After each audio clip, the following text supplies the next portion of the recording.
الشيطان الرجيم بسم الله الرحمن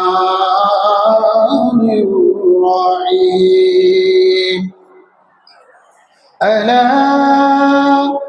إن أولياء الله لا خوف عليهم ولا هم يحزنون صدق الله العلي العظيم وصدق رسوله النبي الحبيب الكريم وأيضا قال الله تعالى عز وجل في شعر حبيبه ومحبوبه ومعشوقه مخبرا وآمرا إن الله وملائكته يصلون على النبي يا أيها الذين آمنوا صلوا عليه وسلموا تسليما صلى الله على سيدنا وعليه صلى الله على سيدنا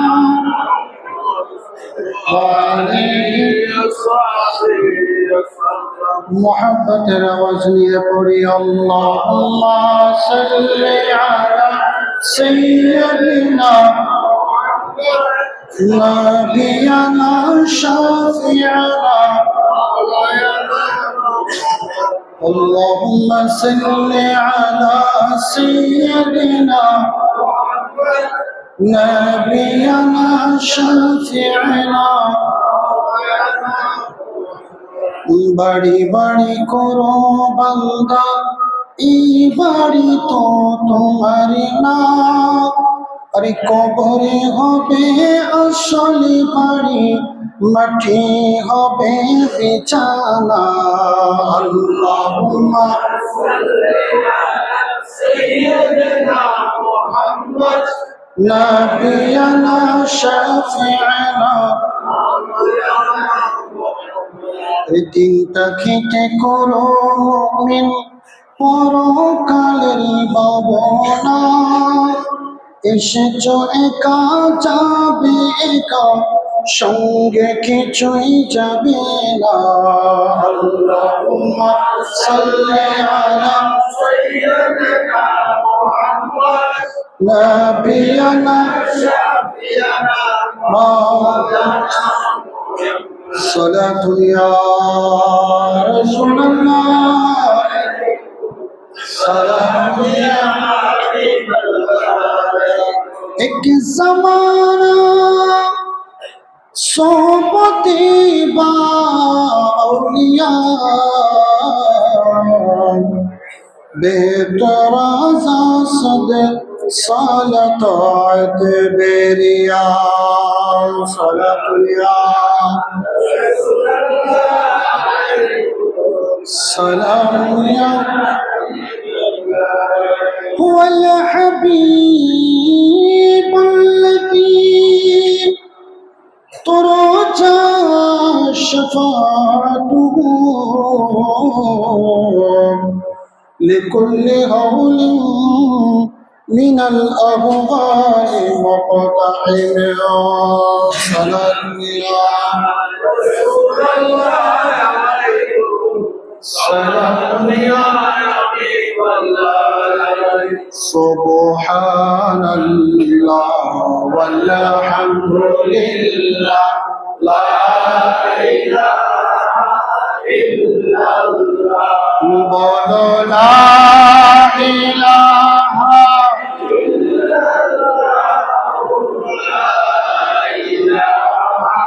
إلا الله سبحان الله والحمد لله لا إله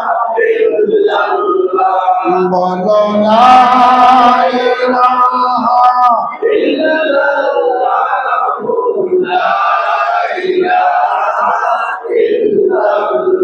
আরে শকর সিলহ করম সৃষ্টি জাহার বসিলায় নিচে আল্লাহ খুশি আয়ে নাম রাখলেন হাবিবুল্লাহ সুবহানাল্লাহ ওয়ালহামদুলিল্লাহ লা ইলাহা ইল্লাল্লাহ বলো লা ইলাহা ইল্লাল্লাহ লা ইলাহা ইল্লাল্লাহ লা ইলাহা ইল্লাল্লাহ মুহাম্মাদুর রাসূলুল্লাহ সাল্লাল্লাহু তাআলা আলাইহি ওয়াসাল্লাম আলহামদুলিল্লাহ ওয়াসসালাতু ওয়াসসালামু আলা রাসূলিল্লাহ। প্রশংসা আদায় করছি মহান রব্বুল আলামিনের দরবারে, যে রব্বুল আলামিন পবিত্র মাহে রবিউল সানি মাসের দ্বিতীয় জুমার নামাজ আদায় করার জন্য আগ্রাবাদ ছিরি আবাসিক এলাকা বাইতুল আমিন জামে মসজিদে আমাদেরকে সুস্থ শরীর নিয়ে ইবাদত বন্দেগীতে শামিল হওয়ার তৌফিক প্রদান দান করেছেন। সেই রব্বে করিমের দরবারে শুকরিয়া আদায় করে সকলে বলি আলহামদুলিল্লাহ। আর একটু আওয়াজ দিয়ে বলি আলহামদুলিল্লাহ। লক্ষ কোটি দুরূদ ও সালাম হাদিয়া নসরানা পেশ করছি শামসুদ দুহা বদরিদ দুজা সদরিল উলা নূরিল হুদা কাহফিল ওয়ারা আকায়ে মাওলা মুহাম্মাদুর রাসূলুল্লাহ সাল্লাল্লাহু তাআলা আলাইহি ওয়াসাল্লাম এর শান দরবারে আল্লাহ পাক রব্বুল আলামিন আমাদের সালামিটুকু কবুল আর মঞ্জুর করুক, সকলে বলে আমিন। সম্মানিত হাজিরিন, আমরা পবিত্র মাহে রবিউল আউয়াল মাস, সারা মাস ব্যাপী 5টি জমা পঞ্চম পর্ব ভাগ করে আমরা নবীজির শান ও মান আলোচনা করেছি।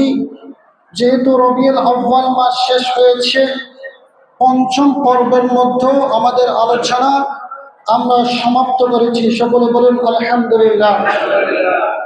এটা যেহেতু রবিউল সানি মাস, এই মাসের মধ্যে ফাতিহায়ে ইয়াজদাহম আছে, যেটা উপমহাদেশের মধ্যে পালিত হয়, কিন্তু আমরা অনেকে জানি না ফাতিহায়ে ইয়াজদাহম সেটা কি।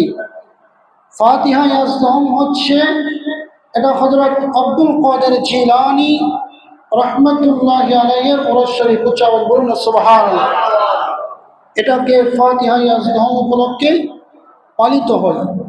সেই বিষয়কে সামনে রেখে, যেহেতু হযরত আব্দুল কাদের জিলানী, যাকে ইমামুল আউলিয়া বলা হয়, সুবহানাল্লাহ বলেন, আমাদের নবীকে ইমামুল আম্বিয়া বলা হয়, যিনি সমস্ত নবীদের নবী, আর আব্দুল কাদের জিলানী হচ্ছেন ইমামুল আউলিয়া, যিনি সমস্ত ওলিদের ওলি, সুবহানাল্লাহ, যার উপরে কোনো ওলি নেই। নবুয়তের দরজা বন্ধ হয়ে গিয়েছে, নবী আর আসবে না, কিন্তু আল্লাহর আউলিয়া ইকরামরা তারা কিয়ামত পর্যন্ত আসতেই থাকবে। আউলিয়া ইকরাম নিজের আমলের কারণে আল্লাহর ওলিরা সৃষ্টি হতে থাকবে, সুবহানাল্লাহ। আসুন আমরা জেনে নিই, ওলি এটা হচ্ছে আরবি শব্দ। কি শব্দ? আরবি শব্দ। ওলি অর্থ হচ্ছে বন্ধু, অর্থাৎ কাছাকাছি যাওয়া, আল্লাহর নৈকট্য লাভ করা। যারা আল্লাহর বন্ধু হতে পেরেছে, যারা আল্লাহর কাছাকাছি গিয়েছে, তাদেরকে ওলি বলা হয়, সুবহানাল্লাহ। কুতুবুল কুলুব আবু তালেব মক্কি তার কিতাবের মধ্যে তিনি বলেন, আল ওয়ালিয়্যু হুয়াল্লাযী তাওয়াল্লাহু বিতাআতিহি ওয়া তাওয়াল্লাহু বিকারামাতিহি। ওলি বলা হয় ওই ব্যক্তিকে যে আল্লাহর আনুগত্য করে এবং নামাজের মাধ্যমে, কোরআন তেলাওয়াতের মাধ্যমে, আল্লাহর নির্দেশ আদেশ সব কিছু মানার মাধ্যমে যেই নৈকট্য অর্জন করেছে তাকে ওলি বলা হয়। সুবহানাল্লাহ। বিকারামাতিহি, আল্লাহ তাআলা তাকে সম্মানিত করেছেন। সুবহানাল্লাহ। ওলিদেরকে আল্লাহ তাআলা কি করেছেন? সম্মানিত করেছেন। আর রিসালাত কুশাইরিয়া, সেই কিতাবের মধ্যে ইমাম কুশাইরি তিনি বলেন, আল আউলিয়াউ হুমুল্লাযী সিফাতু কুলুবুহুম মিনাল আকদার। ওলি বলা হয় ওই ব্যক্তিকে যেই নিজেকে সমস্ত গুনাহ থেকে বিরত রেখেছে। সুবহানাল্লাহ। যিনি গুনাহ করতে ভয় পায়, যার অন্তরটা সবসময় আল্লাহর ভয় থাকে, যিনি সবসময় আল্লাহর জিকিরে ব্যস্ত থাকে, যিনি সবসময় আল্লাহকে সন্তুষ্টি করতে ব্যস্ত থাকে, তাকে ওলি বলা হয়। ওয়ামতালাতু বিল আনওয়ার, আল্লাহ তাআলা তার কলবটা নূর দিয়ে ভরপুর করে দেয়। সুবহানাল্লাহ।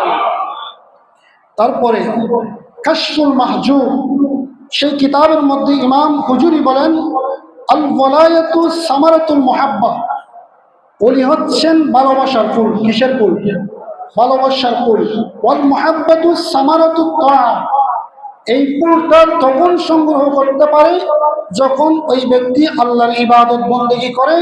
আল্লাহর ইবাদত বন্দেগী করতে করতে আল্লাহকে কাছে পাওয়ার জন্য যে ব্যক্তি পাগল পারা হয়ে যায়, যেই ব্যক্তি আল্লাহ এবং রসুল ছাড়া কিছু বুঝে না, যেই সব সময় আল্লাহর ইবাদত বন্দেগী করতে থাকে, তখন সেই ওই ফুলটা সংগ্রহ করতে পারে। সুবহানাল্লাহ বলেন। আহিয়াউল উলুমুদ্দিন, ইমাম গাজ্জালি এই কিতাবটা লিখেছেন। তিনি বলতে লাগলেন, আল ওয়ালিয়ু মান ইযা রুকিয়া যুকিরাল্লাহ, ওলি বলা হয় ওই ব্যক্তিকে যার চেহারা দেখলে আল্লাহর কথা স্মরণ হয়। সুবহানাল্লাহ। তাহলে হুজুর আব্দুল কাদের জিলানী এমন ছিলেন, ওনার চেহারা দেখলেই বিধর্মীরা ইসলাম গ্রহণ করতেন। সুবহানাল্লাহ। ওনার আলোচনা শুনলেই মানুষ আল্লাহর জন্য পাগল পারা হয়ে যেত। ওনার আলোচনা শুনলেই রসুলের ভালোবাসা বৃদ্ধি পেত, এবং উনি যদি সারা রাত আলোচনা করতেন, মানুষ মনোযোগ সহকারে হুজুর আব্দুল কাদের জিলানীর আলোচনা শ্রবণ করতেন। সুবহানাল্লাহ। তার মধ্যে সেই পাওয়ার কে দিয়েছেন? আল্লাহ দিয়েছেন। এবং যাদেরকে দেখলেই ওলিদের আল্লাহর কথা স্মরণ হয়, ইমাম গজ্জালি বলেন, তারাই হচ্ছেন প্রকৃত আল্লাহর ওলি। সুবহানাল্লাহ। এখন প্রকৃত ওলির পাশাপাশি বন্ড ওলিও আছে কিনা? আছে। কারণ আপনি দেখবেন, এক নাম্বার যে জিনিসটা, সেটা মার্কেটের মধ্যে যখন প্রচলন হয়, মানুষ যখন এক নাম্বার জিনিস খোঁজে, তখন সেটাকে বন্ধ করে দেওয়ার জন্য, সেটার যাতে বদনাম হয়, তার পাশাপাশি আর একটা দুই নম্বর জিনিস কি করে বের করে। যেমন আপনি ফরমালিন মুক্ত যদি ফল কিনতে চান, সেই ফলের কেজি 500 টাকা থাকবে, সে এর কমে দিতে পারবে না। আর যেই ফলের মধ্যে ফরমালিন দেওয়া হয়, সেটা 700 টাকা দিয়ে কি করবে? বিক্রি করে দিবে। এখন মানুষ দাবিত হয় কোনটার দিকে? নকলটার দিকে বেশি দাবিত হয়ে যায়। এখন তার ঠিক তদরূপ আল্লাহর হক্কানি আউলিয়া ইকরামের পাশাপাশি নকল ওলিও কি হয়েছে? বের হয়েছে, যাদের দ্বারাই হক্কানি ওলিদের শানে কি হচ্ছে? আঘাত হয়ে যাচ্ছে। সুতরাং আমাদেরকে সতর্ক থাকতে হবে। হক্কানি ওলিরা যেমন হক, বন্ডরা হচ্ছে বন্ড। বন্ডরা কি? বন্ড। তাদের মানুষ, তাদের ইজ্জত সম্মান নষ্ট করে দেওয়ার জন্য তার পাশাপাশি বন্ড ওলিও বের হয়েছে, যাদের মার্কেটের মধ্যে প্রচারণা বেশি, মাইকিং বেশি, কিন্তু যারা হক্কানি ওলি তাদের কোনো প্রচারণা নেই। তাদের প্রচারণা আল্লাহ তাবারক ওয়া তাআলা অটোমেটিকলি করে দিবেন। সুবহানাল্লাহ। তাদের প্রচারণার জন্য কোনো পোস্টারিং, কোনো মাইকিং এর দরকার হয় না। তাদের প্রচারণা আল্লাহ কুদরতের মাধ্যমে করে দিবেন। সুবহানাল্লাহ। আব্দুল কাদের জিলানী, ওনার বাড়ি হচ্ছে ইরাকের মধ্যে, বাগদাদ শহরে। তাহলে আমরা বাংলাদেশে বসে ওনার কি করতেছি? আলোচনা করতেছি। কেন করতেছি? এটা ওনাকে সারা বিশ্বের মধ্যে পরিচিত আল্লাহ তাআলা করে দিয়েছেন। সুবহানাল্লাহ। এবার আসুন, কোরআনুল কারীমের মধ্যে আউলিয়া ইকরাম সম্পর্কে কোনো আয়াত আছে কিনা? অনেকে বলে যে ওলি সম্পর্কে কোনো আয়াত কোরআনে নাই, নাউজুবিল্লাহ বলেন না। আমি সূরাতুল ইউনূসের ৬২ নম্বর আয়াতে কারিমা আপনাদের সম্মুখে তেলাওয়াত করেছি। সেখানে আল্লাহ তাবারক ওয়া তাআলা বলেন, আলা ইন্না আউলিয়া আল্লাহি লা খাউফুন আলাইহিম ওয়া লা হুম ইয়াহজানুন। ওলির বহুবচন হচ্ছে আউলিয়া। ওলির বহুবচন কি? আউলিয়া। আল্লাহ বলতে লাগলেন, আলা সাবধান, ইন্না নিশ্চয়, আউলিয়া আল্লাহি যারা আল্লাহর ওলি, যারা আল্লাহর বন্ধু, যারা আল্লাহর কাছাকাছি চলে গিয়েছে, যারা আল্লাহর নৈকট্য হাসিল করেছে, লা খাউফুন আলাইহিম ওয়া লা হুম ইয়াহজানুন, তাদের কোনো ভয়ও নাই, চিন্তাও নাই। সুবহানাল্লাহ। আল্লাহর ওলিদের কোনো ভয় আছে? কোনো চিন্তাও নেই। শুধু দুনিয়াতে নয়, আখিরাতেও তাদের কোনো ভয় নেই। সুবহানাল্লাহ বলেন না। তারা দুনিয়ার লোভ লালসার মধ্যে পড়ে না, তারা দুনিয়ার গাড়ি কয়টা কিনবে, বাড়ি কয়টা করবে, সেই চিন্তার মধ্যে তারা থাকে না। তারা শুধু তাকে আল্লাহকে সন্তুষ্টি করার জন্য, রসুলকে সন্তুষ্টি করার জন্য। সুবহানাল্লাহ বলেন। তাহলে এই ধরনের ওলিদের দুনিয়াতেও চিন্তা নাই, আখিরাতেও চিন্তা নাই। তারা কারা? আল্লাহ নিজেই পরিচয় দিতে লাগলেন, আল্লাযীনা আমানু ওয়া কানু ইয়াত্তাকুন। সুবহানাল্লাহ বলেন।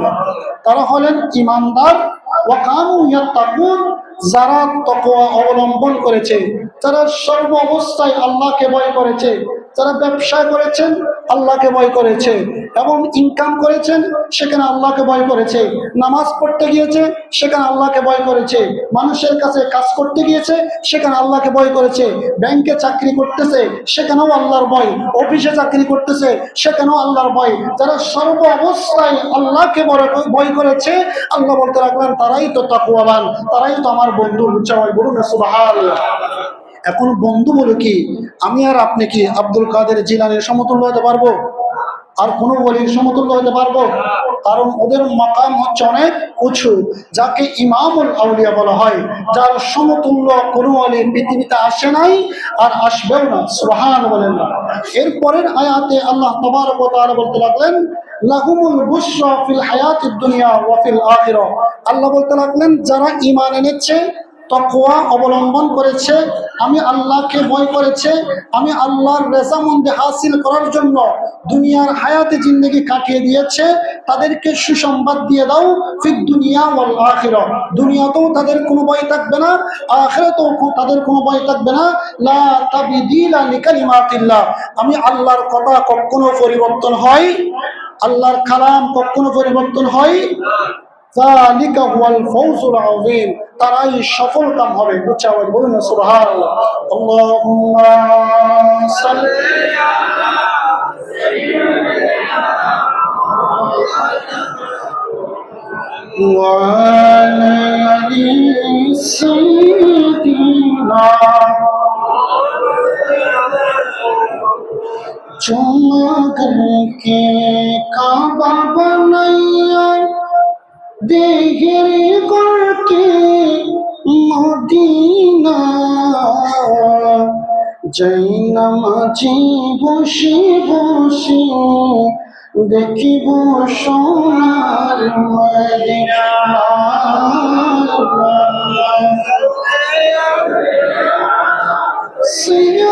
সাইয়্যিদিনা ওয়া আলা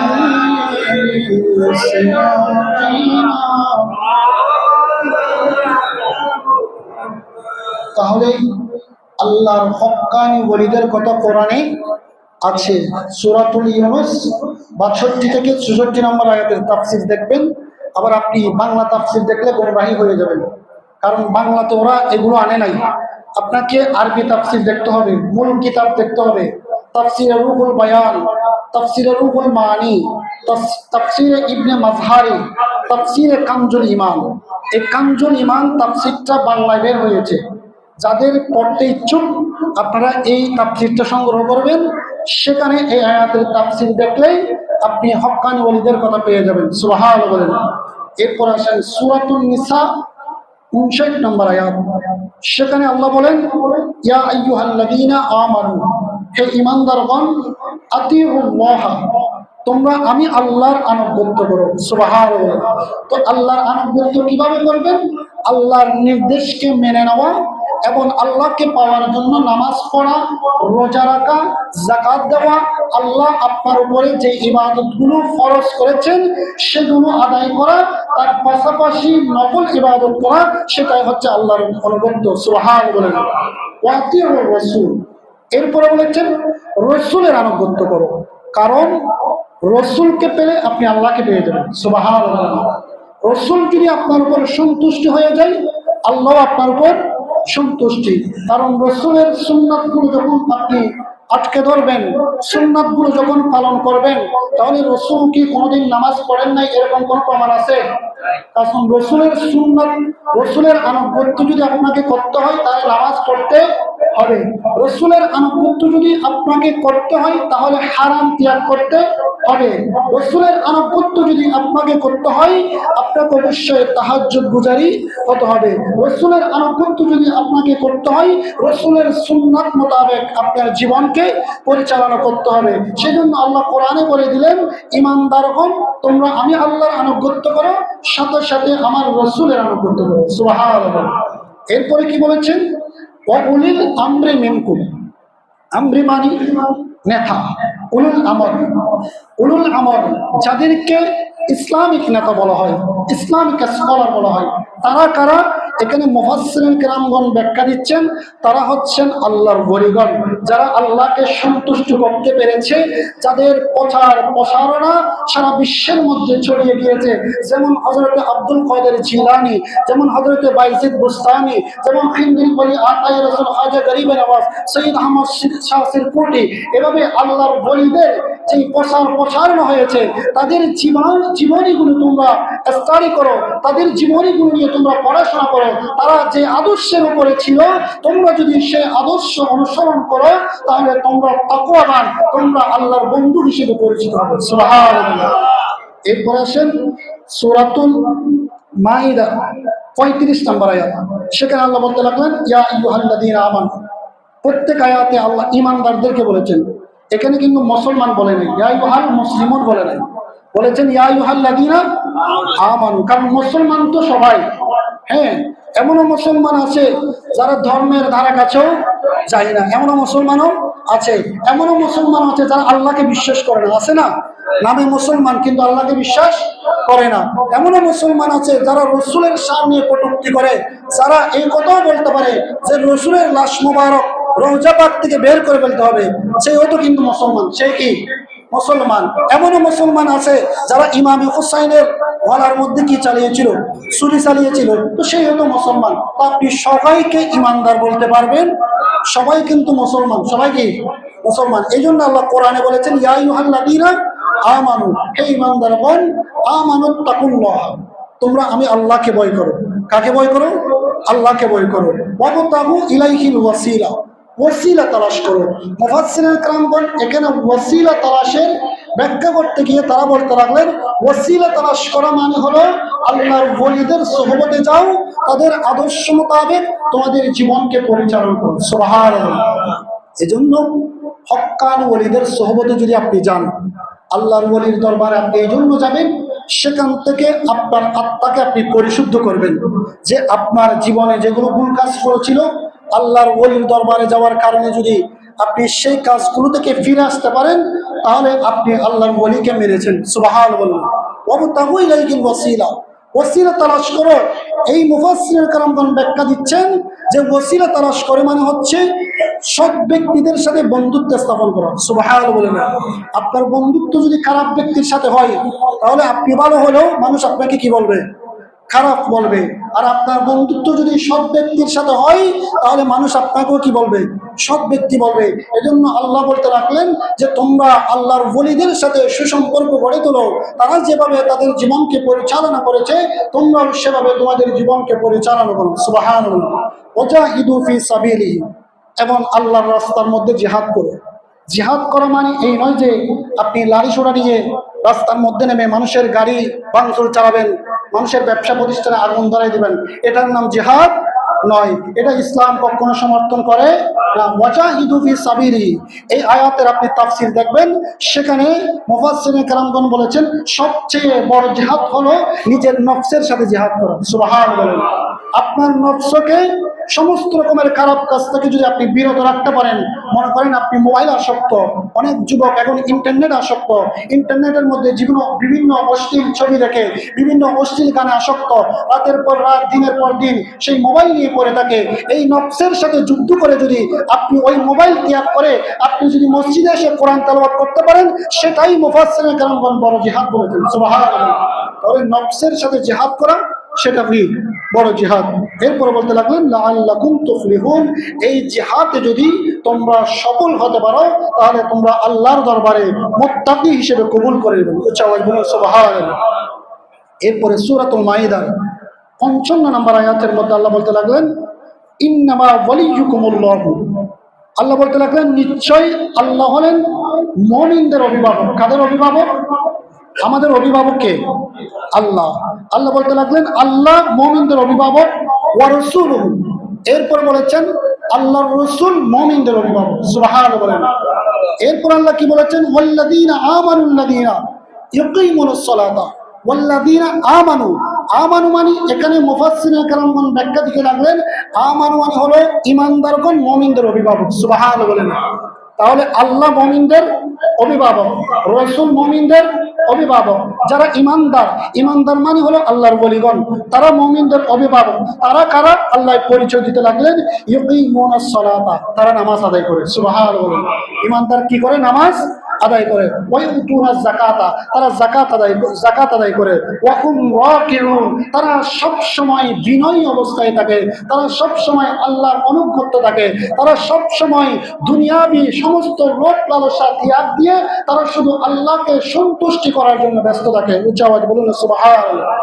এরপর আল্লাহ বলতে লাগলেন, এটাও সূরা মাইদার 56 নম্বর আয়াত, ওমাই ইয়াতাওয়াল্লাহু ওয়া রাসূলুহু ওয়াল্লাযীনা আমানু ফাইন্না হিজবাল্লাহি হুমুল গালিবুন, যারা আল্লাহ এবং রাসূলকে, ঈমানদারগণকে বন্ধু হিসেবে গ্রহণ করে নিয়েছে তারা দুনিয়াতেও সফল হবে, আখিরাতেও সফল হবে। চিৎকার দিয়ে বলুন সুবহানাল্লাহ। তাহলে আল্লাহকেও বিশ্বাস করতে হবে, রাসূলের উপরে বিশ্বাস রাখতে হবে, আল্লাহর ওলিদেরকেও মানতে হবে। এরপর আসেন, এটা হাদিসে কুদসি, বুখারী শরীফের কিতাবুর রিকাক, অর্থাৎ বিনয়ী একটা অধ্যায় আছে কিতাবুর রিকাক, সেখানে হাদিসটা আছেন 6506 নম্বর হাদিস। হাদিসে কুদসি ওই হাদিসকে বলা হয় যেটা আল্লাহ তাআলা সরাসরি বলেছেন। সুবহানাল্লাহ বলেন। আল্লাহ এখানে বলতে লাগলেন মান আদা লি ওয়ালিয়ান ফাকাদ আযানতুহু বিল হারবি, এই যে ওলিদের কথা আমি বললাম, যাদের মধ্যে যদি এই তাকওয়াগুলো থাকে তারা আল্লাহর ওলি। এই সমস্ত ওলিদের সাথে যারা বিরোধিতা করবে, মানে আদ আলী ওলিয়ান ফাকাদ আযানতুহু বিল হারবি, আল্লাহ বলতে লাগলেন আমি তাদের বিরুদ্ধে যুদ্ধ ঘোষণা করি। সুবহানাল্লাহ বলেন। তাহলে আল্লাহর ওলিদের বিরোধিতা করা যাবে। হক্কানি ওলিরা এখনো আছে, তবে বন্ধরাও আছে। এখন আপনি বন্ধুদের কারণে কি হক্কানিদেরকে অপমানিত করতে পারবেন? যাদেরকে অপমান করলে আল্লাহ আপনার বিরুদ্ধে কি ঘোষণা করেছেন? যুদ্ধ ঘোষণা করেছেন। হাদিস বুখারীতে আছে। যদি কেউ এই হাদিসগুলো খুঁজে পায় না, আপনি কিতাবুর রিকাক খুলবেন, এখানে 6506 নম্বরে হাদিস খুলবেন। আল্লাহ বলতে লাগলেন মান আদালি ওয়ালিয়ান ফাকাদ আযানতুহু বিল হারবি, সাবধান, সতর্ক, আমার হক্কানি যারা আল্লাহর ওলি তাদের বিরুদ্ধে যদি কেউ অবস্থান নেয় আমি আল্লাহ তাদের বিরুদ্ধে যুদ্ধ ঘোষণা করি। সুবহানাল্লাহ বলেন। ওমা তাকাররাবা ইলাইয়া আবদি বিশাইইন আহাব্বু ইলাইয়া মিম্মা আফতারাতু আলাইহি, তারা এমনেম না আল্লাহর ওলি হয় নাই, তাদের উপরে যে আমি ফরজ ইবাদত অর্পিত করে দিয়েছি সেগুলো পালন করার মাধ্যমে তারা আল্লাহর ওলি হয়েছে। সুবহানাল্লাহ বলেন। এরপর আল্লাহ বলতে লাগলেন ওমা ইয়াসালু আবদি ইয়াতাকাররাবু ইলা বিন নওয়াফিল হাত্তা হাব্বু, তারা শুধু ফরজ নামাজ পড়ে ওলি হয় নাই, তারা রাতের পর রাত নফল নামাজ পড়েছে। কতক্ষণ পড়েছে? যতক্ষণ আমি আল্লাহ পর্যন্ত তারা পৌঁছতে পারে নাই ততক্ষণ পর্যন্ত তারা রাতের পর রাত নফল নামাজ পড়ে আমার ওলি হয়েছেন। সুবহানাল্লাহ বলেন। তাহলে আল্লাহর ওলি কেমনে হওয়া যায়? এখন তো নামাজ ছাড়াও অনেক ওলি আছে, অনেক আছে না, শিকল বাবা, তালা বাবা, গাছতলার মধ্যে লম্বা লম্বা চুল রাখবে, লাল শাড়ু পরবে, মানুষ এদেরকে কি মনে করে? ওলি মনে করে। এরা বন্ড। এরা কি? বন্ডদের সাথে সুন্নিদের কোনো সম্পর্ক নাই, তবে হক্কানি ওলিদের সাথে আমাদের সম্পর্ক আছে। আমরা যেমন বন্ডদের বিরুদ্ধে, ঠিক তদ্রূপ যারা আল্লাহর ওলিদের শানে আঘাত করে, যারা বিভিন্ন হক্কানি ওলিদের মাঝে আগুন দেয়, বিভিন্ন মাজারের মধ্যে হামলা চালায়, আমরা তাদেরও বিরুদ্ধে, ঠিক না? তাহলে আমরা হক্কানি ওলিদের পক্ষে, কারণ হক্কানি ওলিরা আল্লাহকে সন্তুষ্ট করেছে। আল্লাহ এখানে এরপর বলতে রাখলেন, ওয়াসসামাউল্লাযী ইয়াসমাউ বিহি ওয়া বাসারুল্লাযী ইবসিরু বিহি ওয়া রিজলুল্লাতী ইয়ামশু বিহা ওয়া ইয়াদুল্লাতী ইবতিশু বিহা। যখন আমি আল্লাহকে তারা পেয়ে যাই, তখন আমি আল্লাহর চোখ তাদের চোখ হয়ে যায়, আমি আল্লাহর হাত তাদের হাত হয়ে যায়, আমি আল্লাহর পা তাদের পা হয়ে যায়। তারা যখন আমি আল্লাহর কাছে কোনো কিছু প্রার্থনা করে, কোনো কিছু চাই, সাথে সাথে আমি তাদেরকে তা দিয়ে পূরণ করি। সুবহানাল্লাহ। এই জন্য আমরা আল্লাহর ওলিদের দরবারে যাই। আল্লাহর ওলিদের দরবারে যাব শুধু জিয়ারত করার জন্য। কি করার জন্য? জিয়ারত করার জন্য। কারণ আল্লাহ বলেছেন, ওয়াবতাগু ইলাইহিল ওয়াসিলা, তোমরা ওসিলা তালাশ করো। তো ওসিলা তালাশ করা মানে আপনি ওলিদের দরবারে গেলে আপনার কলবটা তাজা হবে। কি হবে? তাজা হবে। ওদের সহবতে গেলে আপনার কলবের মধ্যে তাদের নূর পয়দা হবে। আপনি হয়তো ওই ওলির দরবার থেকে আপনি নামাজি হতে পারেন। সুবহানাল্লাহ বলেন। কিন্তু মাঝারে গিয়ে অনেকে বন্ডামি কার্যক্রম চালায়, মাজার গিয়ে সিজদা মারে, সেখানে মোমবাতি জ্বালিয়ে দেয়, অনেকে শুনে লেপে দেয়, কত বন্ডামি কার্যক্রম আছে। সেগুলো থেকে আমাদেরকে বিরত থাকতে হবে। হক্কানি ওলিদের দরবারে যাবেন, তাদের দরবারে গেলে তাদের ফয়জাত হাসিল করতে পারবেন। উচ্চারণ বলুন সুবহানাল্লাহ। এই কথাগুলো কেন বললাম? যেহেতু এই মাসের মধ্যে হুজুর আব্দুল কাদের জিলানীর ফাতিহা, যেটাকে ফাতিহা ইয়াজদাহম বলা হয়। ইয়াজদাহম এটা ফার্সি শব্দ। কি শব্দ? ফার্সি শব্দ। ইয়াজদাহম মানে হলো 11। ইয়াজদাহম মানে কত? 11। ফাতিহা মানে শুরু করা। ফাতিহা মানে কি? শুরু করা। তো কি দিয়ে শুরু করবেন? আপনি হুজুর আব্দুল কাদের জিলানীর অবদানকে কি আপনি অস্বীকার করতে পারবেন? কারণ ভারতীয় উপমহাদেশ সারা বিশ্বের মধ্যে যিনি ইসলামের প্রচারণা রেখেছেন, এখন আপনি শত ইসলাম কায়েম করলেও আপনি সারা পৃথিবীর মধ্যে ঘুরেও আপনি 100 জন হিন্দুকে মুসলিম ধর্ম গ্রহণ করাইতে পারবেন না। আর যাদের চেহারা দেখলেই মানুষ ইসলাম ধর্ম গ্রহণ করতো। সুবহানাল্লাহ। তাহলে তার অবদানকে কি অস্বীকার করা যাবে? এই জন্য আমরা ফাতিহা ইয়াজদাহম উপলক্ষে ওনাকে স্মরণ করা। তো ওনাকে স্মরণ করা মানে ওনার জীবনী নিয়ে একটু আলোচনা করা, ওই দিন উপলক্ষে একটু কোরআন তেলাওয়াত করা, ওই দিন উপলক্ষে একটু মানুষদেরকে, গরিব অসহায় মানুষদেরকে খাবারের ব্যবস্থা করা, যাতে মানুষ জানতে পারে যে আজকে হুজুর আব্দুল কাদের জিলানী আমাদের মাঝ থেকে বিদায় নিয়েছেন। উচ্চারণ বলুন সুবহানাল্লাহ। এটাকে বলা হয় ফাতিহা ইয়াজদাহম। হুজুর আব্দুল কাদের জিলানী উনি ইলমের দিক দিয়েও উনি বড় ফকি ছিলেন, বড় মুহাদ্দিস ছিলেন, বড় মুফাসসির ছিলেন, এবং ওনার এত জ্ঞান ছিল। শুধু সেই জ্ঞানগুলো ছাড়া আল্লাহ তাআলা ওনাকে স্পেশালি আল্লাহ তাআলা ইলম দান করেছেন। সুবহানাল্লাহ বলেন। এবং তিনি মাদ্রাসার মধ্যে যখন পড়াইতেন, কোনো কিতাব হাতে নিলেই সেটা অটোমেটিকলি তিনি পড়াই ফেলতেন। সুবহানাল্লাহ বলেন। কারণ তার মাও ছিল সেরকম মুত্তাকি। আপনি মনে করেন গাছ যদি ভালো হয় ফলও ভালো দিবে, জমি যদি উর্বর হয় সেখানে গাছও ভালো হবে। কারণ আব্দুল কাদের জিলানীর আম্মাজানের জীবনী দেখলাম আমি আজকে সকালে, যে যিনি যার চোখে কোনোদিন কোনো বেগানা পুরুষ দেখে নেই। সুবহানাল্লাহ বলেন। আব্দুল কাদের জিলানী যখন 60 বছর বয়সে মায়ের গর্ভে এসেছেন, তখন তিনি সর্ব অবস্থায় কোরআন তেলাওয়াত করতেন, এবং এমন কোন রাত যায় নাই যে তিনি তাহাজ্জুদের নামাজ পড়েন। সুবহানাল্লাহ। তো যেমন মা তেমন সন্তান। ওনার বাবার তাকওয়াও উনি 40 বছর পাহাড়ে জঙ্গলের মধ্যে কাটিয়ে দিয়েছেন শুধু আল্লাহকে সন্তুষ্টি করার জন্য। সুবহানাল্লাহ। তাহলে সেই গড় থেকে আব্দুল কাদের জিলানী এসেছেন। সুতরাং বলবো আমাদের মা বোনদেরকেও ওনাদের জীবনী থেকে শিক্ষা নেওয়া দরকার।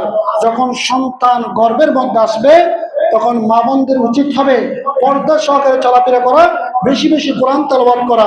আপনি যখন আব্দুল কাদের মায়ের জিলানীর মতন আপনি যখন তাহাজ্জুদের নামাজ পড়বেন, সন্তান যখন গর্ভের মধ্যে থাকবে, আপনি যখন কোরআন তেলাওয়াত করবেন, আপনার সেই সন্তান আলেম হবে, হাফেজ হবে, ডাক্তার হবে, ইঞ্জিনিয়ার হবে, সেই সন্তান আল্লাহর ওলি হবে। তাহলে আমাদেরকে আব্দুল কাদের জিলানীর মায়ের জীবনী থেকে এই শিক্ষাগুলো নিতে হবে। ইনশাআল্লাহ আগামী জুমায় আমরা হুজুর আব্দুল কাদের জিলানীর কারামত নিয়ে আলোচনা করব। এবং একজন ভাই একটা প্রশ্ন করেছেন যে হুজুর শারদীয় দুর্গাপূজা কেউ শুভেচ্ছা জানাইতে পারবে কিনা? কোনো মুসলিম শুভেচ্ছা জানাইতে পারবে কিনা। দেখেন, শারদীয় দুর্গাপূজা এটা কি মুসলমানদের অনুষ্ঠান নাকি হিন্দুদের অনুষ্ঠান? সেখানে সরাসরি কি হয়? আমি গত জমায় বলেছিলাম আল্লাহর গজব নাজিল হয়। কারণ কোরআনুল কারীমের সূরাতুল লোকমান, অনেক সময় আমি এটা কেরাতের মধ্যে পড়ি, ইন্নাশ শিরকা লাযুলমুন আযীম, শিরিক হচ্ছে মহা বড় গুনাহ, মস্ত বড় গুনাহ। এখন এই শিরিককে যদি কেউ শুভেচ্ছা জানানো মানে এটাকে সমর্থন দেওয়া, কি দেওয়া?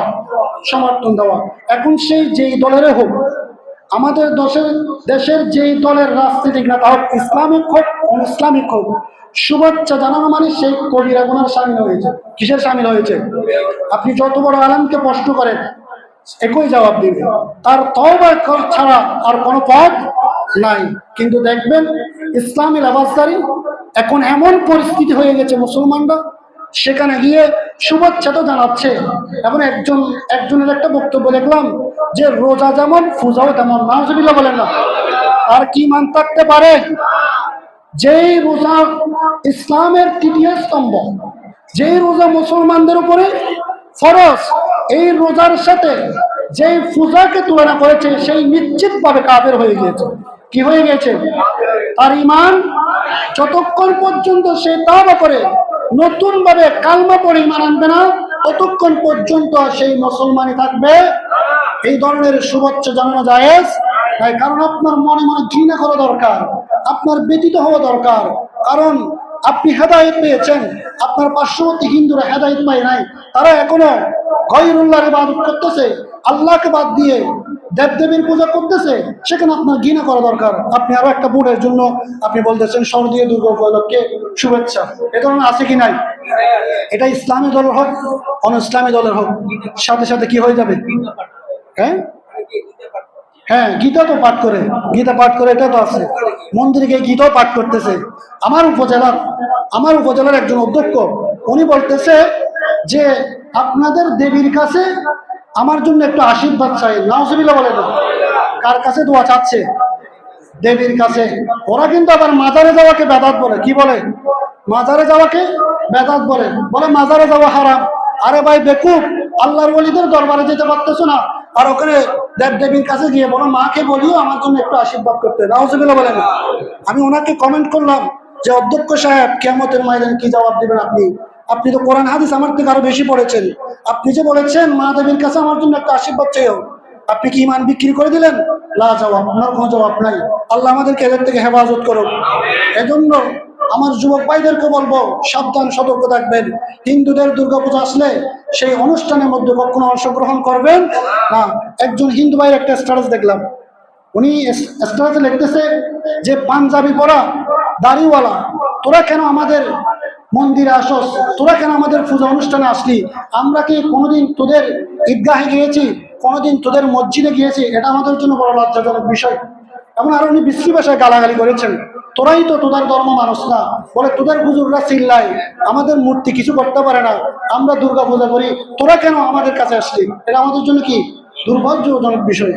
আল্লাহ আমাদের এদের থেকে হেফাজত করুন। ওমা আলাইহিল বালাগ। আসসালামু আলাইকুম রহমতুল্লাহ। যারা সার রাখা সুন্নাত আদায় করেন, সার রাখা সুন্নাত আদায় করুন।